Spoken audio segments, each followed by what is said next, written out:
Hello, and welcome to another episode of Get Your Fill, Financial Independence and Long Life, where we explore ways to achieve those goals, where we explore ways to achieve those two goals, and then we invite great people on to help us. That's why I'm excited that Leo Marte is going to be with us today. Leo runs an investment advisory firm that provides personal CFO services to Christian professionals. He helps them plan for the future, invest their assets, and manage their taxes so that they can honor God and build generational wealth. He is currently residing in North Carolina, where he and his wife are raising two beautiful children with a third on the way. Congratulations. He's a certified financial planner, which is the gold standard of financial planning expertise. Only 28% of advisors in the US have that designation. If you've watched us before, you've heard a little bit about the differences between paying somebody to do what you want them to do and versus helping them to meet their own particular benchmarks set by their company, right? Leo, thanks so much for being with us today. Well, thanks, Chris, for having me on your platform. I appreciate the opportunity to join you today. Great. So first of all, I just want to start out. How did you become interested in this path? Were you always like a money person, always looking to improve your own wealth, or how did you get going? Well, the beginning of the story is with my mom, who is an accountant and retired now, no longer practicing. But from a very early age, I always had an affinity for numbers. So that's in my nature. It's funny because my son has that same affinity, and combine that affinity with my mom's profession. I started helping her, keep books and create balance sheets and all of that at a very early age. And that was my first real exposure to actual money, managing money within nonprofits and businesses and things like that. When I went to college, I actually went to college for a completely different interest because I was also very interested in computers. Okay. So I became a computer developer, and I graduated college and I started working at this little unknown company called Vanguard, right? Wow. being tongue in cheek here, because of course everybody probably knows what Vanguard is.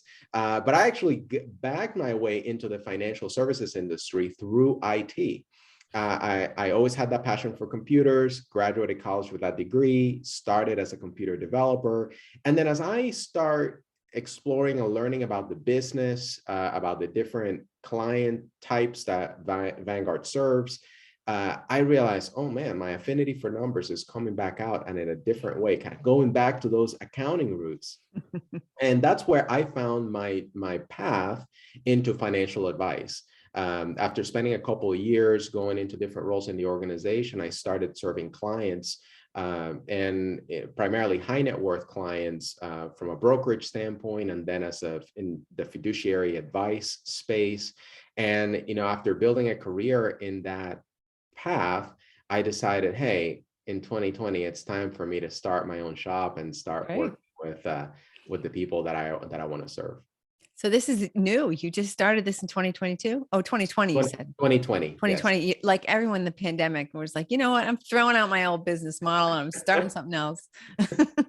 Well, it's funny you say that, because although the pandemic was coincidental with the time that I decided to start my own firm, I'd been planning for it for 2 years. And, any entrepreneur that is interested in knowing kind of the level of preparation that you need to start a new venture, please make sure that you have a lot of money saved aside so that when you go start your new journey as an entrepreneur, that you have sufficient money to be able to live on while your business is ramping up. So I spent 2 years just planning, saving, budgeting, making sure that I was financially prepared for that journey, so that when I was able to, be able to make that jump, which I didn't know at the time that when the jump would happen. I knew the jump would happen in the future, but the pandemic offered a few opportunities that I thought were really, really important for me to take advantage of. The first thing is, everybody was really confused about what was going on in the markets, and a lot of people needed help. Yeah. And the pandemic created this renewed interest in investing, name it, stocks, digital assets, people spending more time at home, learning, educating themselves.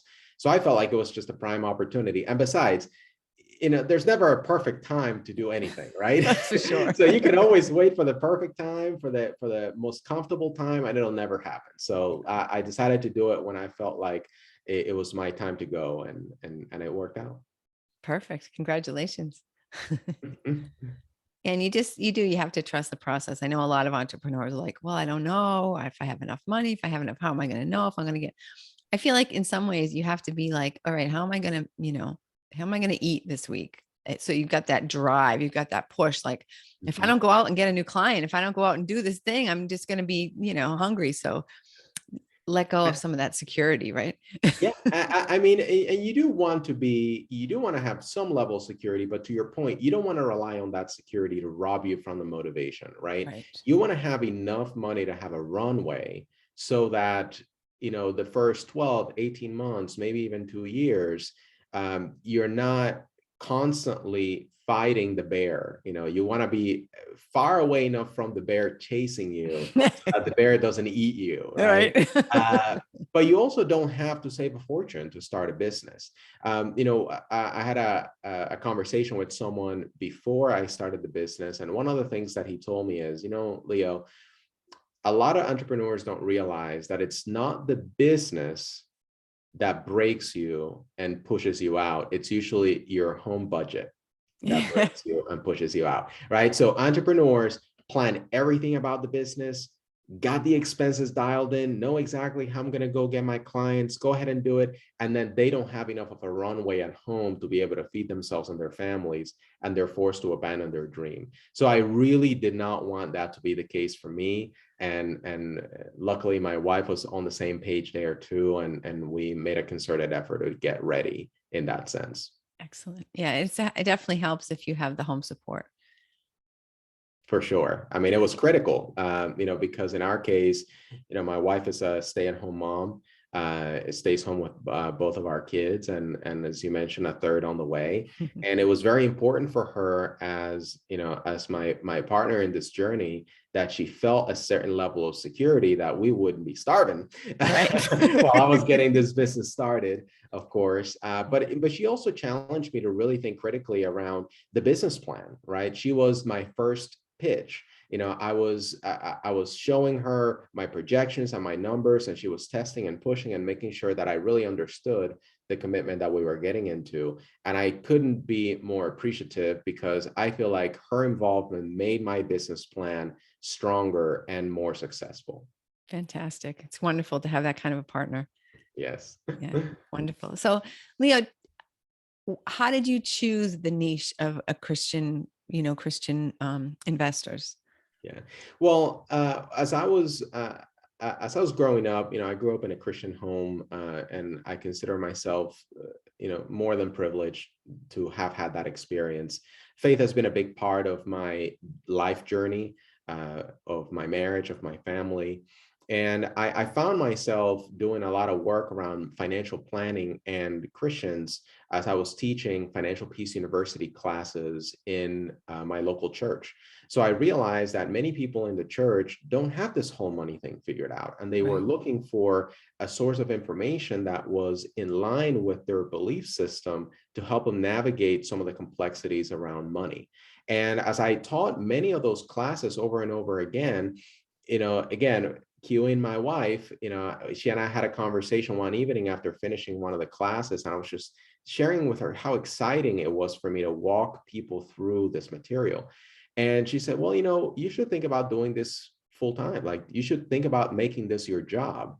And it hadn't crossed my mind until that point. Like, you know what? She's right. Like, I would love to be able to work with Christians, helping them figure out their money, manage their assets, figure out their income. I mean, that would be fantastic if I could achieve that.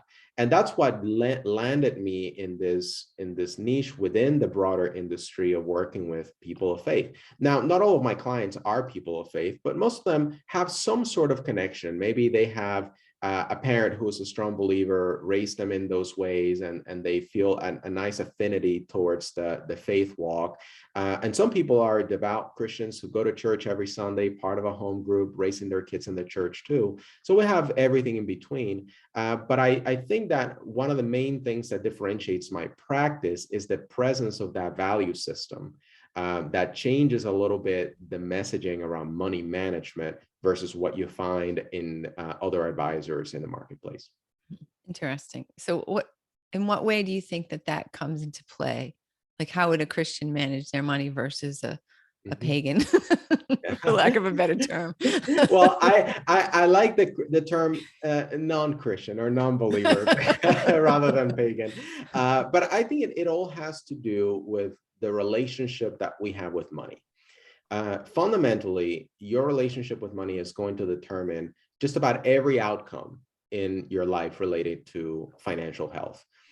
As a believer, I look at money as something that I am a steward of, not the ultimate owner of, right? So because I am taking care of this wealth, of these resources on God's behalf, God has invited me into this journey to be part of this grand design, this grand plan that he has.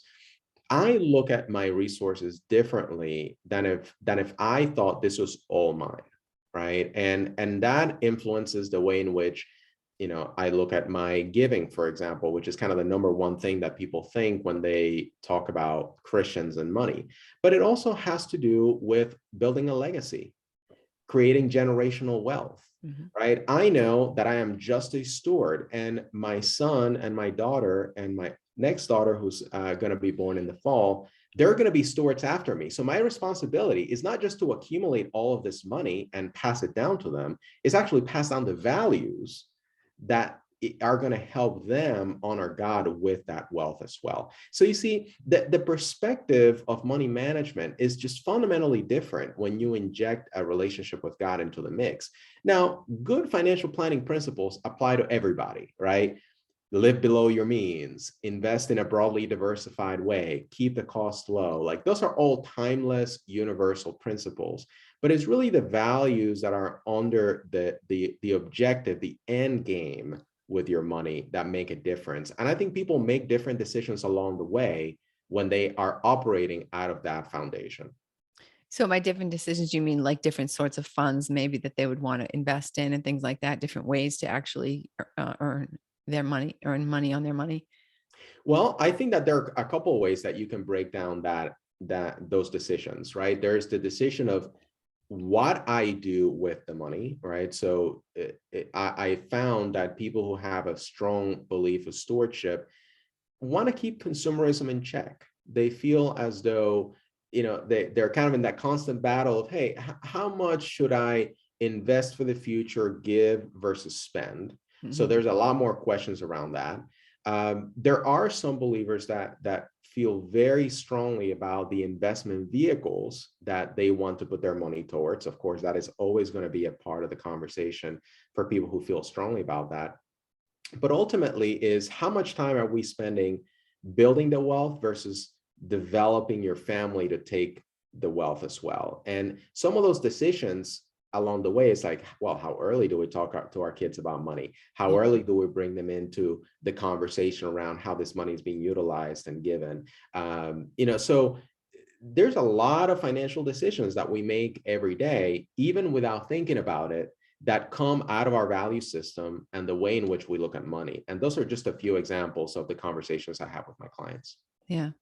Excellent. It doesn't sound like it's that, the advice I would think would be good for everyone, right? Get your kids involved in Mhm. understanding money. Don't just, I mean, how many wealthy people have seen their, or maybe not lived to see their entire life's work be squandered by their kids in 5 years or whatever, just. Well, we used to have a saying when I was working at Vanguard that, and this is definitely not a Vanguard saying, this is a popular saying, but I learned it as I was helping, kind of helping people and learning about financial planning, is that we go from shirt sleeves to shirt sleeves within 3 generations, right? So, the first generation has the drive, creates the wealth, gets something going. The second generation is not quite as driven as the first because they come from a very different starting point, but they may do a very decent job at stewarding and managing that. But without an intentional plan, by the time the third generation comes around, they're so disconnected from what the first generation did that the motivation, the aspiration, the vocation are just could be completely different from what Gen 1 and Gen 2 created. Yeah. And that's when usually the bad money decisions come, right? That's when you get the perhaps what some would call frivolous spending, in the back of a yacht and not working, and crashing sports cars and around palm trees. So those things start happening the farther you get away from the value system of the initial generation. Right. And that's why I always tell my clients, passing down money is very easy. Yeah. You just have to die. And everybody is And going we to can all die, do that. right? So it doesn't matter what you think today, Chris. Eventually, you're going to pass and somebody's going to get your stuff. Whether you create a will or not, whether the Yeah. courts are involved or not, somebody's going to get what you have. The toughest part of generational wealth is transferring values, because that takes years. Yeah. It starts when kids are very young, and it takes years upon years of training and development to get your family around a singular mission or vision that you have for them. And so you may think, boy, what do I care after I'm gone? I'm going to be gone. I'm not going to know what happens, right? But it's not really about us ultimately, because wealth can serve a very constructive purpose or a very destructive purpose. So you certainly don't want to be blamed for your grandchild's early demise because they just didn't know how to manage all this wealth, and they just it got to their head and they couldn't control it and it destroyed them. Yeah. And that's a really important aspect of generational wealth building that a lot of people miss. Yeah, for sure. So, I hate when that happens. I had a really good question, but then you started talking about other stuff, and then I got involved in what you were saying. Oh, so it sounds like you're really having to not just work with the parents, for example, to help them invest their money and make wise decisions, but you're almost training the entire family. Is Mhm. that, do you do that, or you do kind of help the parent to Yeah. get that whole thing started? Well, that's where the personal CFO aspect of my work goes. For people who are not familiar with, corporate America, a CFO is a chief financial officer. It's usually the key money strategist in an organization, supporting a CEO to make long-term strategic decisions. So when I work with the families that are my clients, I look at them as the CEO of their family. And we start the work setting the foundation, the financial planning aspects that need to be in place before we even talk about the next generation. Because there's a lot of work we need to do to make sure that you're doing what you need to do in this generation before we talk about the next. As we go through that journey, as some of the early financial planning work starts becoming completed, then we start shifting our attention to the family relationships that are present, right? So sometimes it's young kids, sometimes it's adult kids, sometimes it's some of my clients are taking care of nephews or nieces that are not their biological children, but because of unfortunate situations, they've ended up playing that role of guardian or trusted individual to be kind of their parental figure. So as I look at that family map and trying to understand, okay, so what are the needs of each of these individuals? Maybe you have kids going to college. Well, how do we help them get started after college? After we solve the college funding problem, what does that transition look like? How can we start training them? When do we bring them in eventually into the money conversation? Progressively, right? We don't have to open the kimono all the way on day one,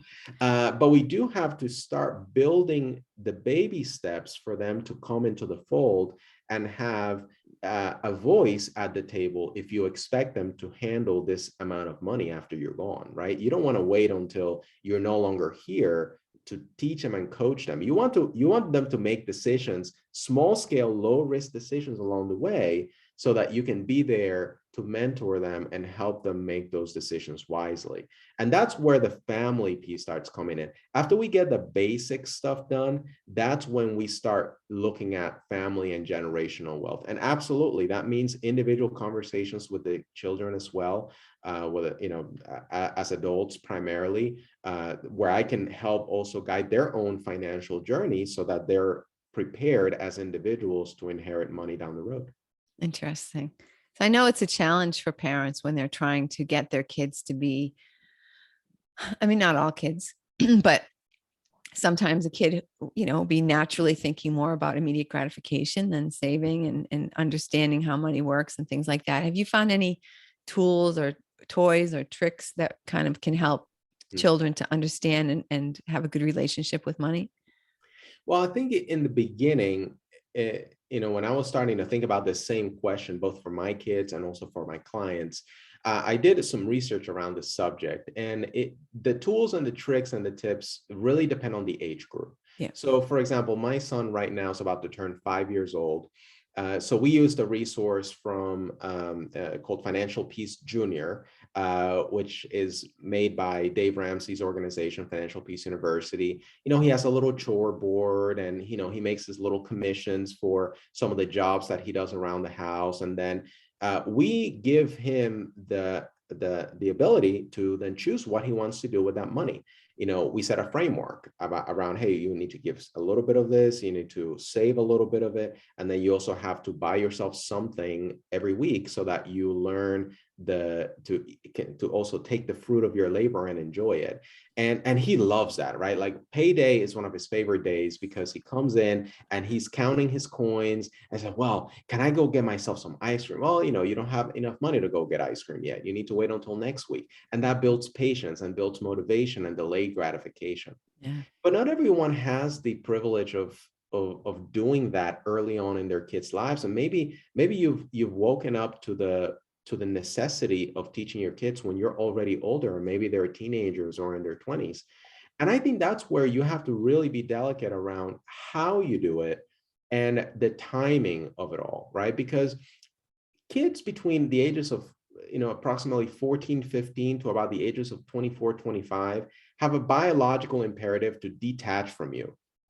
So if you try to attach to them with all this money stuff at the wrong time, you're going to turn them off and they're just going to walk away. They're going to be repelled, right? Yeah. What you want to do in that stage is help them with the money things that they need to understand: how to pay for college, how to pay for their first car, how to manage their bills, how to manage their first credit card. Like those are the little baby steps that they need to be learning there, so that when they quote unquote come around and are older and wiser and actually look to you for advice, that's when you start opening those channels and inviting them into the conversation and being a little bit more open about the finances. So it really depends on where you are, depends on where your kids are, depends on the dynamics of your family. If you have a blended family, that's going to look different. If you have a nuclear family versus an extended family situation, that's going to also look different. Wow. Yeah, Leo, that's wonderful. I mean, certainly I have always wished that my family would have had a more, intentional approach with us kids about money and how it works and what to do with it and stuff like that. I think a lot of parents, they're investing their money with someone in kind of in a vacuum, and the kids aren't even aware of it. And I know I have friends who have been left money or left stock or left something and they don't know anything about it. And that's just such a shame. And I think probably that's that much worse for women, that, Mhm. it's like, oh, don't worry your pretty little head about this, honey, because you'll probably have some rich husband, like, Mhm. what if I don't? What then what? Yeah. So I know a lot of women of a certain age, 50s and 60s, who are trying to really catch up and figure out what the heck is all this, talk about money and what do we do with it, and things like that. And it's wonderful that you're helping people to start at a young age in a very intentional manner. And not just that, but women also have certain unique challenges that affect financial planning for them that are perhaps different than the average male in America, right? Yeah. So, to begin with, and I speak from personal experience because my wife is staying home now. Many women across America who decide to stay home unplug from the workplace for many years. So you are creating a somewhat of an investment gap in workplace retirement plans, for example. Yeah. Whereas the average male, although that is trend is changing, and we're seeing more stay-at-home fathers, by and large, about 70% of homes in America have a male breadwinner associated with the family finances. But with those trends changing and some of the unique challenges that women face, it's becoming more and more important to make sure that both men and women, as they're growing and as they're adults, have access to quality financial planning information. Yeah. For situations where, for example, you're transferring family wealth, the issue of trust becomes very important, right? Trusts as vehicles to be able to transfer that wealth to protect both men and women from unfortunate divorce situations, Yeah. or creditors and things like that. But let me tell you, what some of my favorite clients over time have been women, because some of these women have not had the access or the equal treatment and the equal opportunity to learn these things. But oh man, they have found their information and they are strong advocates for themselves. I remember one client that I worked with many, many years ago at Vanguard was a 91-year-old woman who every single day make sure that she checked her stock values, accounted for all of her accounts. She kept handwritten records because she's from a generation where computers were not her main way of tracking data, so she kept her own records. And it's just really cool to see people who've overcome some of those gaps and some of those challenges and have been successful with money. So admirable. But you're absolutely right. Yeah. And I think women in general, once, like you say, once they get that knowledge, once they get over some maybe initial fear or trepidation, that they tend to be really good with numbers and they really embrace it and they're super at it. But there is that like, oh, that little bit of, oh, it's scary, kind of thing. Well, it's funny too, because women actually, if you look at the data, women tend to be better investors than men are for a number of reasons. But men stereotypically, and I would say just as a broad generalization, of course, not every man is the same, not every woman is the same, but as a broad generalization, men are a little bit more impatient. We tend to be more aggressive with our investing methodology. We try to squeeze the last ounce of return that we can get, sometimes at the expense of other goals. Whereas, again, on average, the female investor tends to be a little bit more cautious about taking unnecessary risk, more diversified portfolios, more attention to detail in the form of cost and performance over time, better decisions that are not driven by sort of that instinct of, I got to be doing something with my money. I got to move from here. I got to move to there. There's always got to be something moving. And I've found that to be true over time as I've developed relationships with both male and female clients. That tends to be the case. Yeah, interesting. I think there's probably a lot of research out there about the differences between men and women when it comes to money, but I don't know what any of it is. But it's interesting. It is fascinating, like you say. So I am today. So I think we have a good feel for what you're doing today and how you're helping people. Is there anything that you want to fill in about that that we didn't talk about sort of your life today, your work? Mm-hmm. Well, one of the things that I'm doing with my practice is, as I mentioned before, my personal involvement with clients is of course limited because of the type of clients that I work with and the types of services that I create for them and for their families. And that's intentional because I came from a practice where, me and my team of 8-9 advisors were managing over 1,000 relationships. And that's just not the direction I wanted to go with this type of service model. So my practice is a lot smaller than, where I came from. But one way in which I'm trying to help people is to look at online education opportunities where people can come in and gain some of that value of what it looks like to work with a financial advisor. But perhaps for those that are either not ready or unable to afford a relationship with an advisor, or maybe don't even have sufficient assets yet to be able to engage in an ongoing investment management relationship. But they still need the principles, and they still need that way to get started. And I created these education opportunities for people to be able to do that. So if you'd like us to talk about that, I'd love to sort of go a few layers deeper. Yeah, absolutely. Absolutely.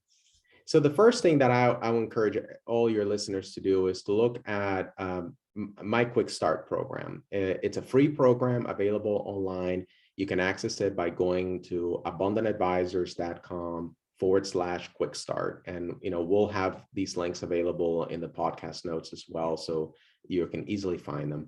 But the Quick Start program is a 30-minute video program where I give you an introduction across the key pillars of financial planning from a biblical perspective. So if you are a person of faith out there and you kind of don't even know where to start and you just want to go and take the first step in a way that's meaningful and helps you in this journey, I would strongly recommend you check out the Quick Start. The Quick Start program is going to take you through those pillars. It's going to give you that introduction, and it's free of cost.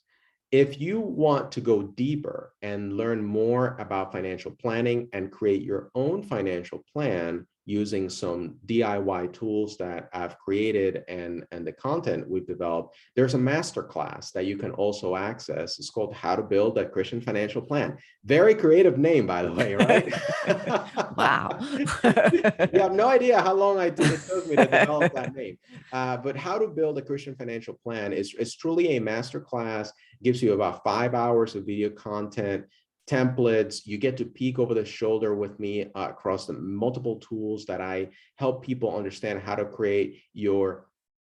determine your investment risk allocation, how to understand whether you're being paid fairly in the marketplace, your salary benchmarking, developing a budget, what kinds of insurance policies you should have, and also depending on the level of the masterclass that you purchased, there are also coaching opportunities where we can meet one-on-one and talk about that content and help you along in your journey as well.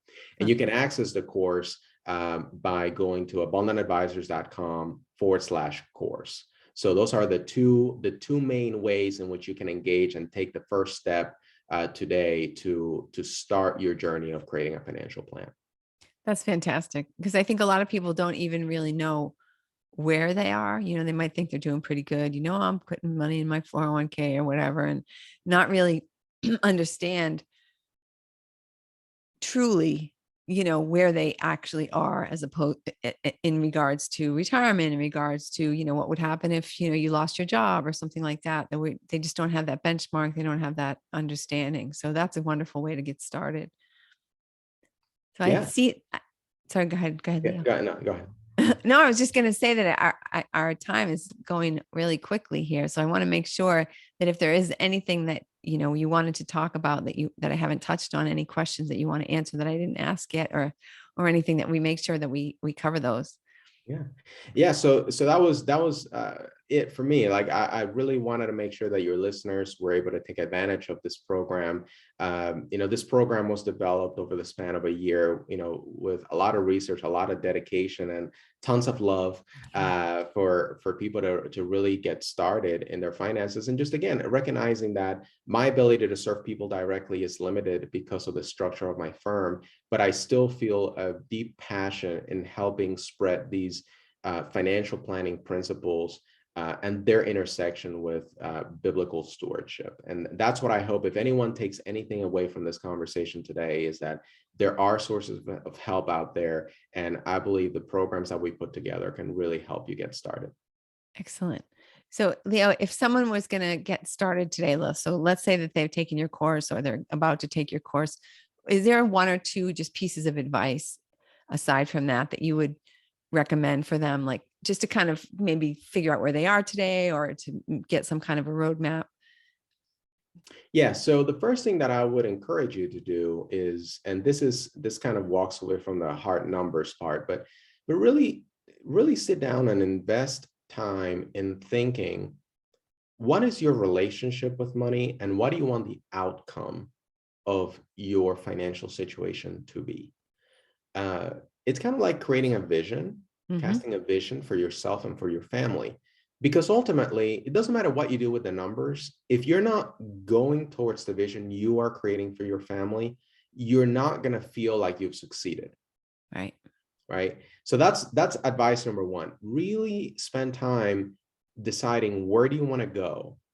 What is the vision you want to cast for your family? The second piece of advice I give people is educate yourself, and don't forget that some of these concepts are very easy and very timeless. Live below your means, save consistently and in a disciplined way, invest in a diversified portfolio. Make sure that as you are developing this wealth, you're also taking time to enjoy it. You're taking time to give something away to others that are in need. Yeah. Make sure that your life has that level of balance, so that when you get to the end of your life, you can look back and say, wow, not only did I build this legacy for my family, I changed a lot of lives along the way. Yeah. Oh, that's fantastic. Excellent. Leo, thank you so much for being with us today. I love talking with you and hearing your, bright enthusiasm, your big smile and your Thank you. and your passion for what you do. It's wonderful. It's Well, thank you for having me on your platform, Chris. I really appreciate this opportunity and enjoyed my conversation with you as well. awesome. And thank you, listener, for listening. I know you have a choice of 2 million podcasts that you can listen to. So I'm grateful that you're here and listening to Leo and I today. And again, all of the links to connect with Leo and to take his wonderful courses are going to be in the show notes. So make sure you check those out. And if you know somebody, and I bet you do, who is maybe not where they want to be financially, that maybe you could forward this podcast link to them so that they can hear some wisdom. And remember to be with us next week. Thank you.